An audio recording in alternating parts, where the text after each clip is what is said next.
ফরিদপুর জেলার অম্বিকাপুর ইউনিয়নের মধ্যে বা ফরিদপুর সদর থানার মধ্যে নতুন করে একটা গ্রাম তৈরি করা হচ্ছে, যার নাম দেওয়া হয়েছে রসিকনগর গ্রাম। ওইটা হলো পাকা রাস্তা আর কি। পাকা রাস্তা থেকে 10 ফিটের একটা ইটের রাস্তায় নামানো হয়েছে।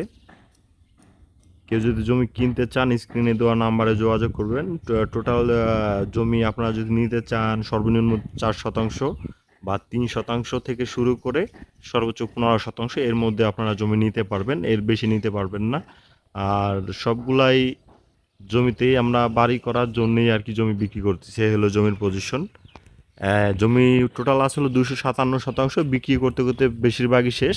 বেশিরভাগ জমি স্থানীয় লোকজন নিয়ে ফেলছে আর কি। হ্যাঁ, স্থানীয় লোকজন বলতে যে এই যে এলাকার লোকজন, এই এলাকার লোকজনই বেশিরভাগ। ওই যেমন ওই যে খ্যারে পালাওয়ালা উনি কিনছে, প্লাস এই যে একটা বাড়ি দেখা যাচ্ছে উনি কিনছে, প্লাস ওই যে একটা বিল্ডিং দেখা যাচ্ছে উনি কিনছে, প্লাস ওনার বাড়ির সামনে দুজন কিনছে।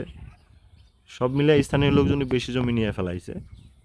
তো এই জমিটা আছে এখনো বিক্রি করার মতো, এই যে ভরাট করা একদম রাস্তার সাথে, এই জমিটা এখনো আছে বিক্রি করার মতো। যদি কেউ কিনতে আগ্রহী হন আসবেন, সমস্যা নাই।